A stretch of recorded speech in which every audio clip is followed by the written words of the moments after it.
Welcome to another edition in the Jehovah's Witness series, where you can become an expert on the Jehovah's Witness and the scriptures they use in their attempts at world domination. Learn how to stop the conversion tactics at the door and turn the table. In this episode, we will be discussing, is it hell or soul sleep? In particular, Genesis chapter 2, verse 7. On page 214 of the Jehovah's Witness book titled, What Can the Bible Teach Us? From 2015, it says, The Bible does not teach that a separate part of a person keeps on living after he dies. Also it says, Gehenna does not symbolize an invisible place where people who have died are tortured and burned forever.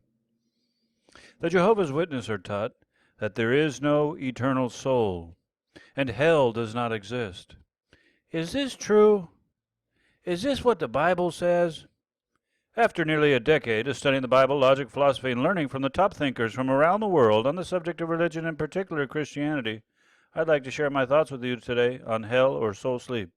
One possible reason that the Jehovah's Witnesses teach that there is no soul is to avoid negative PR blowback in regards to God's reputation. They may want to avoid the idea that God punishes evildoers. In their attempt to be rid of the doctrine of hell, they will do two things. One, argue that people do not have a soul, but rather people are a soul. They will present a few verses and then attempt to explain away all the verses that show people do contain a soul. And two, they will then attempt to explain away all the verses that mention eternal punishment. Okay, let's get started.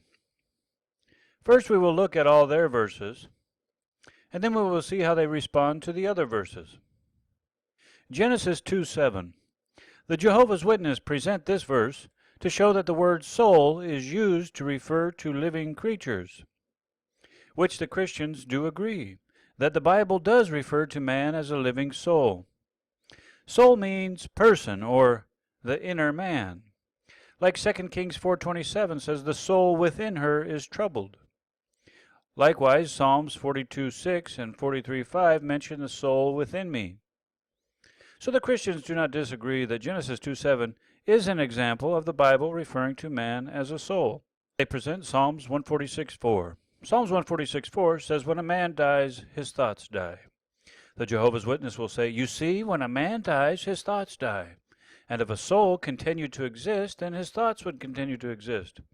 But this verse says his thoughts die. The Christians respond to this by saying that the context of Psalms 146:4 is to put your hope in God, not mortal man. Don't put your hopes in mortal man whose thoughts die with him. An example of Cambodian revolutionary Pol Pot. People trusted in him to build his utopia in Cambodia. But when he died in 1998, all his plans, visions, thoughts, and movement went with him. No longer is his communal farm out in the jungle working. It's over. This is what the Hebrew word for thoughts communicates. When a man's thoughts die with him, his plans to build a house, his vision to start a business, write a book, build an organization, etc. These are the things that perish when a great prince dies, Psalms 146.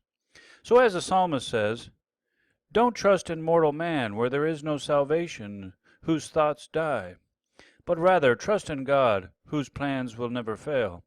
Thanks so much for watching. Please share your Jehovah's Witness experience in the comments. Any questions or suggestions would be welcomed, and check out our other videos on the Jehovah's Witness.